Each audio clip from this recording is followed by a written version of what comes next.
Hello, everyone, and welcome to this week's live. Today, we're talking about Gen Z, and we actually have our guests that are Gen Zs, and we're really excited to tell you more about how they think, what they're looking forward to, and I think this is a really relevant subject when it comes to the workplace because let's face it, they're shaking things up. And a lot of leaders I know, I've heard, and I hear often, they're struggling trying to figure out Gen Z. Period. So, but what we're going to be talking about today is that kind of like a spoiler alert. Gen Z isn't really the problem. Okay, the problem is leaders who assume instead of listening. So I'll leave it at that. And I would like to welcome Jackson and Connor from our team at MSP Team Building and Innovation. Hello, guys. Hello, hello. How Hey, are happy to be here. Nice to have you. This is an odd one, right? Because you guys are in the background, usually, doing everything, and but here you are. You're right on camera, and I think it's really relevant, and it's going to help a lot of people. Maybe you can demystify a couple of things about your generation. So I'm very excited and very proud to feature you for once. So welcome. All right. Hey So. guys. Um, As usual, I always ask you where you're joining us from. So we want that chat to be fired up and busy. So please do go ahead and share where you're joining us from. And I will be sharing some questions and throwing some tips your way and asking you with some polls. So please do interact because that's what it's all about. This is a conversation, right? So let me introduce myself. I'm Claire Hayek, founder and CEO of MSP Team Building and Innovation. And I'm also a certified neuroscience coach and a mental fitness coach. And here we are with our two Gen Z team members. And just to be clear, if you're not sure who Gen Z and the demographic details about Gen Z, they're basically born between 1997 and 2012. Okay, the dates can slightly vary. They follow millennials, Gen Y, and they precede Gen Alpha, which is kids that are born between 2013 and 2025. So before we start the whole conversation, I want you to drop in the chat. What's the biggest challenge you've had with hiring, managing, or actually retaining Gen Z? So please do put it in the chat, and I'll just go over and see what you've been sharing so far. Okay. Here's a shocking stat. By 2025, Gen Z will make up 27% of the workforce. Ignoring what they want is not an option. Source is World Economic Forum. And another one from Deloitte, 76% of Gen Z say they'd leave a job that doesn't align with their values. Right, guys? Do you agree? Absolutely. Yeah, for sure. This is huge, and I know for you, Connor, maybe, and Jackson, and maybe for Gen Zs in general, you're going, yeah. I mean, do we really have to state a stat about this? This goes without saying. Well, let me tell you something. I guess older generations, and I can count myself in that generation. Things were a bit different, values were very important. I personally, values were really important to me, but I'll admit that there was a lot of times that I actually stayed, even though the values didn't vibe with mine. But let's put it this way, I didn't stay too long, but I did put up with it. But whereas you guys and apparently Gen Z will, 76% is a big percentage. They just won't put up with that. So that's pretty big, and it's not something to take like lightly. So let's jump into the chat before I pick your brain. Let's see what. Well, I forgot to mention we have Ophelia here minding our chat. Ophelia is joining us from the Dominican Republic. She's on vacay this week, and she agreed to join us and help us moderate the chat. So really happy to have you, Fee. Hope you're enjoying the sunny weather. Please do send some warm weather our way. All right. So here's the question, guys. Jackson, Connor. Okay. what makes you want to stay at a company? What makes you want to leave a company? So maybe we can start with Jackson. Do you want to answer that one for us? Yeah, absolutely. Yeah, it's a really good question. I think that, like you said, like values are very important, and I think the values, understanding the values in general of Gen Zers, people my age, is important for that. I think one of the big changes and shifts we've seen is the concept of work-life balance, flexibility, and understanding compassionate workplaces in terms of understanding that life comes up and work isn't always the number one priority. I feel Right. like every person is different, but um, knowing that the workplace that you're at has your back in the way when something comes up in life, and the expectation will be for you to take care of that, for the capacity for you to be able to work in a more flexible way helps for a lot of people. Like there's a lot of questions in terms of the exact 9 to 5 hours, the commuting system. So I think that you're seeing a lot of people in our demographic, in our age demographic, questioning, how exactly they want to get to work, how exactly they want to prioritize and build work around their life. And we're seeing also possibilities for different ways to work pop up. And that's obviously going to vary from person to person, but being able to, first and foremost, be compassionate in the way that the company handles their employees, their understanding of the balances that come up with life, eventually, having kids and families, being able to balance those things and do Right. so in a way where you feel supported, I think is a huge one and a huge shift that we're definitely seeing. So personally, though, if I Mhm. understand correctly, for you, um, is the work-life balance that's really a major thing for you personally in wanting to motivate you to stay, or maybe push you to leave, right, Yeah, Jackson? yeah, Okay. yeah, And Connor, what about you? I think work should be a life enhancer and not a life detractor. And I I don't like want to that. like, yeah, I don't want to like wake up every day and be like, oh, I have to spend X amount of hours doing something I hate for the rest of my life. Like, what's the point of that? What is the point of even living at that point, right? Like, I want to wake up and be like, all right, maybe I'm not in line 100% with the job, but I can get through the day. I'm going to enjoy it. I'm going to enjoy the moment, right? There's parts of my job that I do like. I don't want to wake up and be like every waking moment is just unbearably long.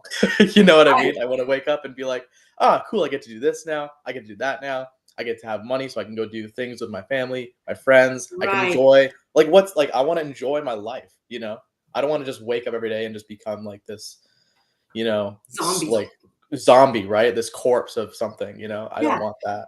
I mean, I guess it's something that I think all generations do, believe it or not, do share. I think I find that the level of tolerance is just different, and it seems that the level of tolerance is slimmer with Gen Z, as you know, even probably Gen Alpha. We'll find that out in 5-10 years probably. That it's a non-negotiable anymore. Like we all, I mean, we all want to work and be passionate about what we do. We want to feel motivated.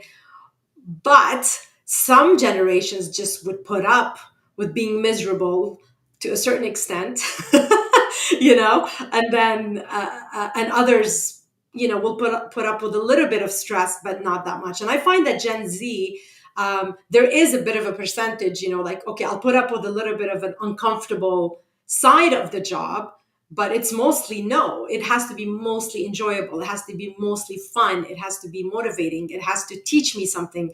I need to feel that I'm growing, and I'm excited to get out of bed. So obviously, money is a motivator, but it's not everything. Did I get this yeah, right? Yeah. Okay. definitely. I mean, I think also though, I just think there's when you say tolerance, that rings true to me. To an extent where I feel like in previous generations there might have been more of a tolerance in staying in a job that people might have felt lukewarm with, might not have felt the same level of respect or engagement with, because I think that there was this level of understood sort of promise of, if you do this job and you work every day, it will give you back that level of insured stability, Right. Mhm. 100%. Insured And stability. Love yeah, that. you will be able to sort of work this job and it's okay. You work these hours, but you'll have enough money at the end of the day to go home and live with your family, buy your house, go on 1 to 2 nights vacations a year, and that's sort of enough to sort of keep you going. I think we're seeing a lot of I think our generation has grown up in a lot of political and economic instability, and as a result of that, I think there's a feeling of the promise of guaranteed stability is not necessarily there. So the idea to do something and tolerate something that maybe doesn't feel good to you, that doesn't feel exciting, that doesn't make you feel alive, and not knowing if it's going to give you this exact pathway to a life that's been promised, I think there's less tolerance for that because people maybe don't believe it. They say, okay, even if I work this job, there's no guarantee that I'll be able to go buy my house and support my family. A lot of people in my generation, I feel like, have said, well, if I can't do the things that I want to do, what's the point? Because already I don't feel like I'm getting ahead working that job anyway. So I think that's where having the capacity for people to work more creative lives, Right. to balance being able to find enjoyments of their lives in other ways, I think is more of an emphasis. I think for our generation, I feel like there's less ability to tolerate a job when you're not sure that you're going to get that promises delivered on the other side. Yeah, I totally agree. I also think like social media plays a big role in that as well. Like with our generation, there was like a massive increase in people using social media. Right. And like whether that's a good or a bad thing, I'll leave that to the chat. But like there's a lot more communication going on. There's a lot more like people showing what their lives are like. There's a lot more like self-expression in that. So then we're on social media, we're seeing all these things. Why am I gonna like just, scrape a wall for like, 8 hours a day, 9 hours a day for a bit of money? As opposed to like doing something I actually really, really enjoy because I see all these people online doing things that they really enjoy, right?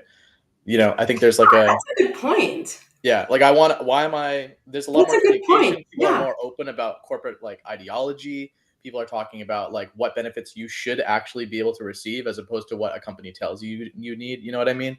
So there's a Yeah. lot more communication and like there's a lot more workers like Work is communication about workers' rights and stuff like that. So that's another yeah. big thing. So it's just like it's opening up like the Pandora's box of like what's possible in work. And Right. I want to live, I Yeah. want to have a pretty good life. I think I'm with everybody else who says that, who wakes up and like, I want to have a crap life. I don't think anybody wants that, right? Yeah, So, but this is a good point, Connor. I'm just going to pause here for a second because you both bring really good points. I think you're right about social media. I mean, we saw a big rise of social media with millennials, but with Gen Z now, it's more about post COVID, I should say. The whole nomad working wherever you want, having that flexibility.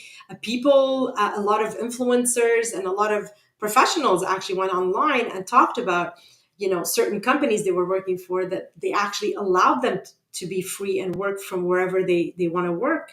And so again, this puts everything out there and still basically telling companies, hey, if they can do it, if she can do it, if he can do it, why can't I? Why can't you accommodate that? And it's a bit of a complicated subject, to be quite honest with you. I think it also depends. I think what also Gen Z needs to understand from a corporate point of view, I'm here to moderate, I'm not taking sides, is the fact that some corporations, the data is so strict.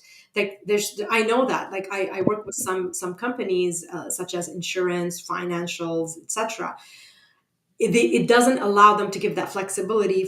Certain countries to even with a VPN, even with a secure thing, even I'm not an expert with the IT and security, but it really puts a lot of the data at risk, and so they cannot allow for that flexibility. So it becomes a bit of I guess a challenge for them to really retain Gen Zs that don't want to come to the office, or they don't even want to work in a hybrid setting. So I'm not saying right. all Gen Zs don't want to work in a hybrid setting. I'm not saying that all Gen Zs never want to show up to work, but a lot of them don't. Actually, they want that flexibility. But Yeah. so I guess it's also, I think it's a balance between what you can get out of work, and if it's something really important for you. So maybe you shouldn't be working for the companies that don't allow that because it's just their policy. It is what Right. it is. It's not because we just don't want to give you that because we don't Yeah. care, Yeah. But yeah, so I think it's a bit more complicated than that. But today's conversation, I guess what I really want to put forward is what's important, what's the essence of what you're looking for in a job and the values. And I think you both answered it really well. I think flexibility is a big one. I think you seem to be a bit more aware of the work-life balance, and that's no compromise on that, as opposed to maybe other generations. So and again, the passion, etc., and knowing what's out there is there's no more like, shh, don't tell them, don't tell them, they shouldn't know. Everybody knows. Yeah. It's all out there. And Connor, you The said word is out. the word is out. Exactly. So Yeah. right now you're competing with what's out there. That's what organizations are competing with. And if you can't compete with certain things that are out there, well, you need to innovate and find ways to retain this generation. Maybe it's not perfect, but I think you're pretty reasonable, and I think if it's stimulating in another way and there's other fun incentives, maybe you'll consider. So again, for both of you, I think remote is important, but I'm not saying this is the only thing that actually helps retain Gen Z. It's Yeah. definitely, I feel, the Yeah. work-life balance, that Yeah. flexibility, Yeah. so But also like a livable wage, like things like that are really, really important, I of think. course, Like that's a given. Yeah, yeah, yeah, right? Like I don't know why would you do a job if you can't live off the wage? Or Of absolutely. like course. if you, or I like mean, having like enough of the money from the company to start a family or buy a house. Like these are important things that were more possible in the past, I'd say. And now Right. we're kind of like, okay, like what's the, I don't know, how can we pay this person enough so they keep working for us without actually providing the extracurriculars, if so to speak. You know what I mean? Yeah, I mean, I think stability and wage. That's just like Yeah. the 101 of an organization, and Yeah. usually organizations excel with that. Maybe Yeah. not small companies and startups, because there's a lot of instability. But organizations out there, I mean, you have your benefits, you have your insurance, you have now that's the thing. The more you're in a more established organization, sometimes, I'm not saying they're all like that, the less the flexibility, and the more bureaucracy, the more layers you have to go through in order maybe to take. Yeah. Hey, I'm taking tomorrow off. Okay, bye. It's not. It doesn't work that way. But who knows? Who knows? Maybe this is the future. I do want to share, just before we continue on. Sorry, Connor. That's okay.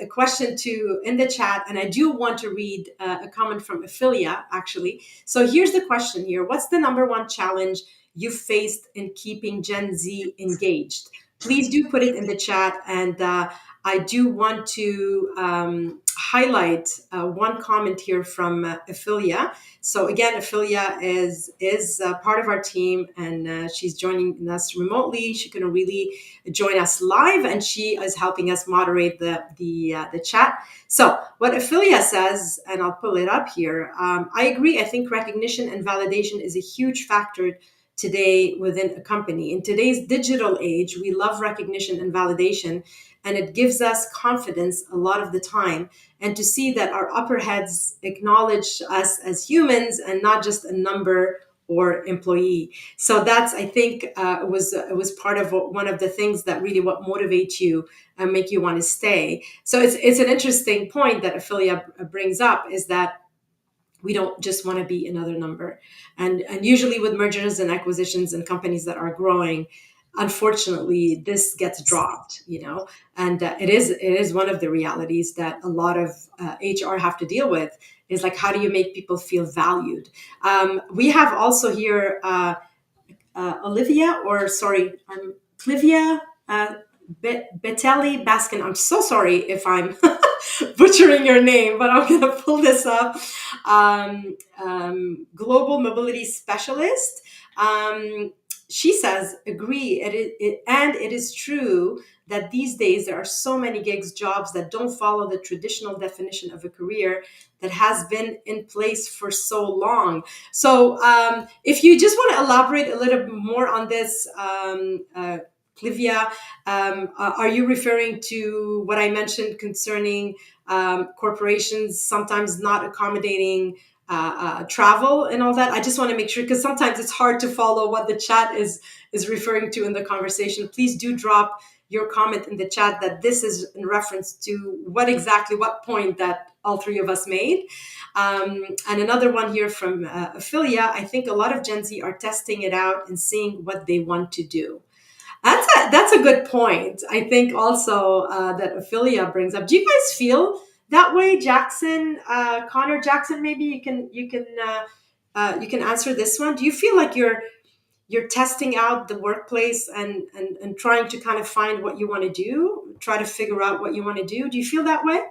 Yes, absolutely. I think that part of that is obviously going to come into age and stage. The age that we highlighted is people in their 20s, which are naturally going to be figuring out sort of what they want to do, but also asking the questions of what they want out of their work and their life. And I think that you're seeing that in prime time. That's true for all generations who went through this age period. But I think also to go back to sort of what you were saying before, Claire, like we said, like there are all these different questions on what work can be. And like a lot of that's going into remote working, hybrid working. Obviously, every job is going to be different. And a lot of them are not going to be able to offer that. There's going to be tons of jobs that do their work in place, and that's not going to change. And I think for a lot of people, even in our generation, people prefer that. And I think people are testing out to figure out what they like and what they prefer. With that being said, I think that regardless of whether you want to work remotely from a beach or you want to work in office and have that sense of camaraderie, I think that the things are sort of compassion and respect. I think you really nailed it. And if you really nailed it in saying that people want to feel like they're treated like a human and like their work is valued, I think that makes such a difference. And the idea, and even if corporations are big and, like higher ups in corporations might not be able to make everyone feel valued personally, but it's very important for your middle management and for your department heads and for the culture that you instill top down to treat each worker in a valued and respectful way. If you're not going to be able to offer remote work or hybrid work or flexible work, then to be competitive, you're likely going to have to be competitive with vacation days and other assets, other avenues of flexibility. But the whole time making the concerns of workers today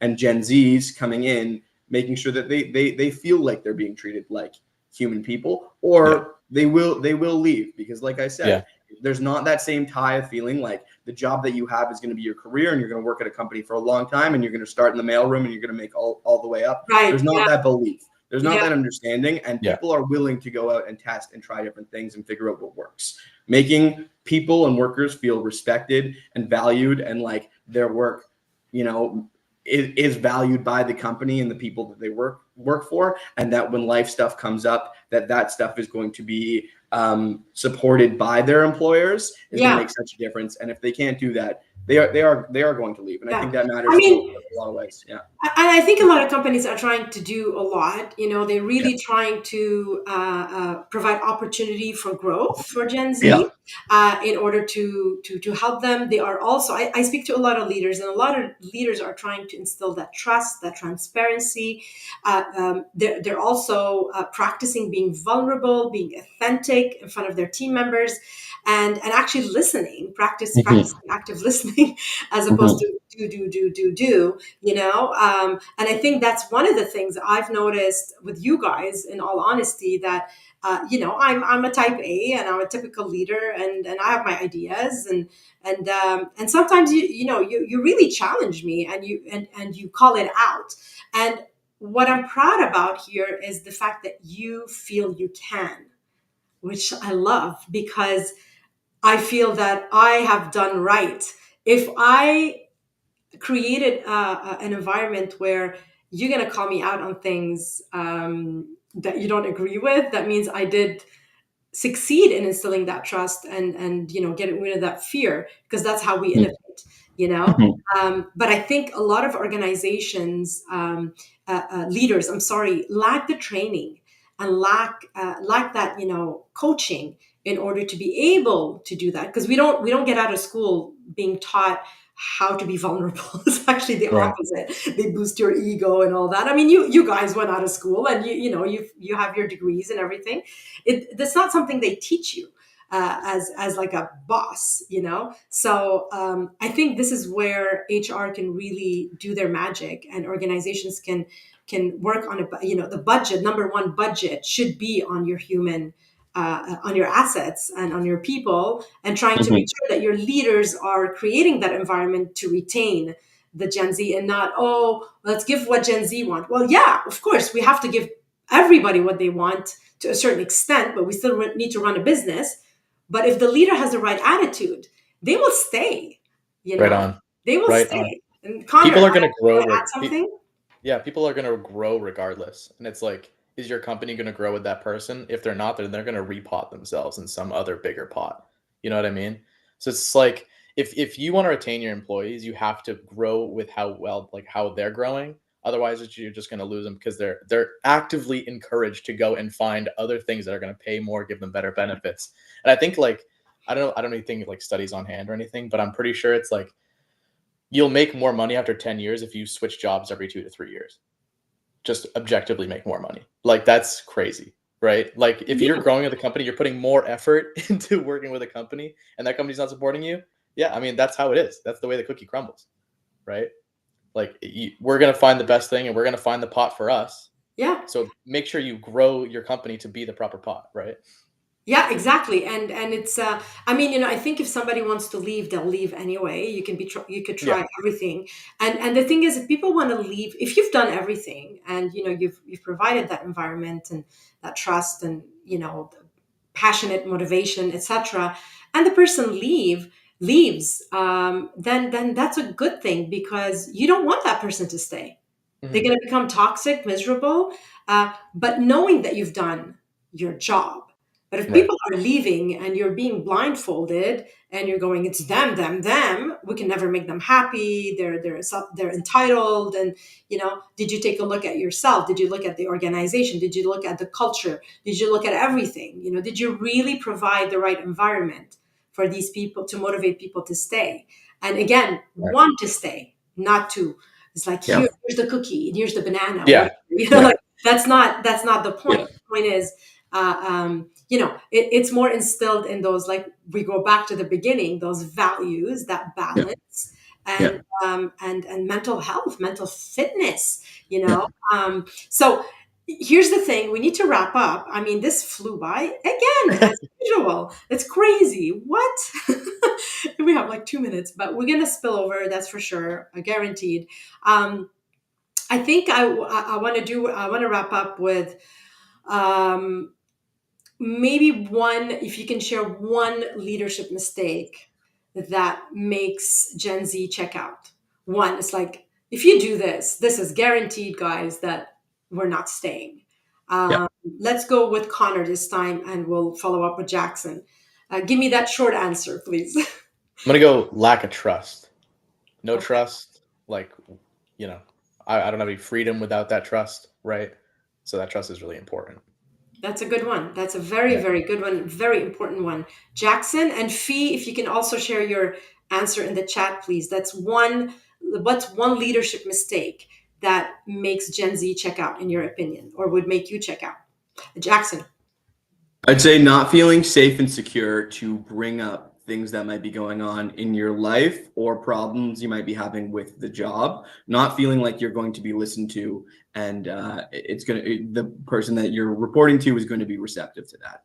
Just, I think, as you said, Claire, I think you do a really great job of this. Honestly, is when Aw, we Absolutely. bring feedback to you, thank you. you know, the more honest the feedback is, the more you appreciate it, the more you're like, oh my God, this means you care. And I think that as we brought more people into the company and we've grown our team, one thing I've always shared with people is make sure that you give your full honest truth when you talk to Claire and when you come and when something's bothering you, bring it up, be fully honest. And I think that matters, because if people don't and people let things fester and they feel like they can't bring these things up, then they're just going to leave silently in the night. And if people feel like their things that they're bringing up are being dealt with receptively, then they're going to feel like they're taken care of, they're secure, you know, and you'll be able to address these things as a team and find sort of a middle ground. So I think that's the biggest thing, is being able to like listen and be receptive, even if the problem can't be fixed, Right. meeting in the middle or taking it and being receptive to it.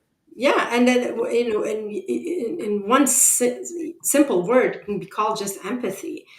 Being empathetic about what the person is going through and how they feel, even if we don't agree. That empathy doesn't mean you agree. It's just like understanding, being able to understand. It's like, oh my God, this is what you're going through.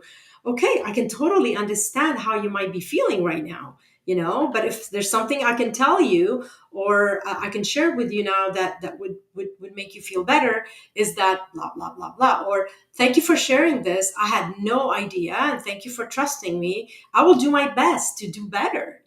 I'm not perfect, but let's keep that open conversation or open relationship. So this is very good, guys. Thank you so much for sharing. I want to share a couple of insights on Gen Z neuroscience speaking. Gen Z definitely have a lower tolerance to for traditional top-down management. They love that collaborative, like we said, instant feedback, transparency, clear purpose, and what that does is that the brain's dopamine system, which actually drives the motivation, is heavily influenced by feeling valued and recognized. So it's not crazy what you guys are saying. If you look at it from the brain side of things, this totally feeds it. And who doesn't love dopamine, right? So small authentic recognition, as simple as that, is equals high retention. Who thought things could be so simple? And again, it's related to our body, our brains, dopamine, and it's really just, if you put it in simple scientific words, it is that simple.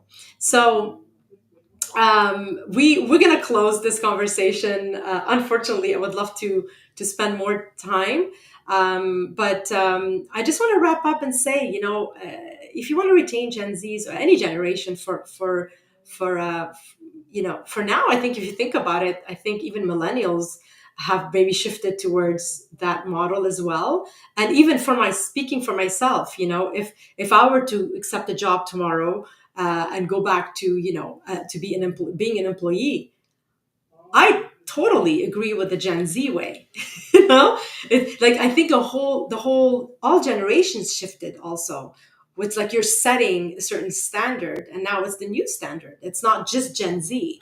So I find that it's the way we evolve, and it's about building that workplace where we feel valued, we feel heard and seen.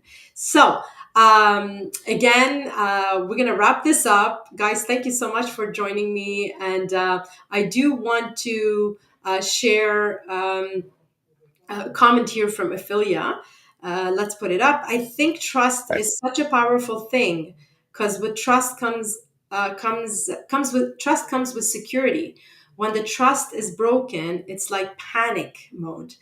You want your employer to give you what you give it, right? And we also have here a comment from Clivia. Yes, and the idea that the only way to work is to come into the office 9 to 5, not any longer. After the pandemic, it was evident that remote and hybrid work are also effective. The other aspect is that millennials started the trend to switch jobs after a few years, and Gen Z is continuing that. That's a great, great point. It's true. You see, this is what I'm saying. Every generation brings something, and we all kind of shift. We're just like, okay, this is the new thing. This is it. Who wants to go back? So we're all evolving in a certain way. I think it's a good thing to put that pressure, so we can all do better. At the end of the day, all of this is doing is bettering everyone from every single level. So it's all good, but it's how we take, if we're listening and we're doing something with it, not just going, oh my God, this is a pain and da da da. That's not going to help anything. So what are you going to do about it? How do we move forward now? This is it. Move on, take it and move on. So Fee, last comment here. Leaders, sorry, she's sharing our last full question. Thanks, Fee, so efficient. Leaders, what's one thing you're going to do differently after hearing this? So if you are listening this as a rerun, please do still put it in the comment. We want to hear you. And if you're here live with us, please do share it in the chat. And while you're doing that, I want to share with you that next week I will. It's going to be March 26th, same time, 11:30 EST. We have a very interesting conference with Alan Mills, titled "The Real Reason Your Team is Underperforming." And it's not skills. All right, so we're going to be letting you in on this. We're going to be talking about neuroscience, working genius, the five dysfunctions of the team, as well as positive intelligence. And we're going to try to do all that in 30 minutes next week. So if you want to join us, we'd love to have you. Please do scan that QR code. And if you want to know a bit more about, talk a bit more about Gen Z and what they bring to the workplace, how we can do things differently, do type Gen Z in the comment. And here we go. And yeah, so I know it says confident, but you can put confident as well. But you can also type Gen Z. So you can also do that. But do definitely share your thoughts in the chat. We'd love to hear from you. Jackson, Connor, last words to our audience here before we wrap up. Thanks for having us on. Yeah, it was great to talk about our values and be on this side of the camera for once. It feels good, and I can definitely say that it feels great to also work at a company that practices what it preaches. So that's awesome. Thank you so much, Jackson, Connor. Yeah, this is step one. It's just communicating with different generations and figuring out what we want, I guess, So nice job. Thank you. Good job to you guys. And way to own the spotlight. Love it. I will see you later. Okay, so everyone else, have a good day. Thank you so much for also joining us, and we'll see you next week. Bye for now.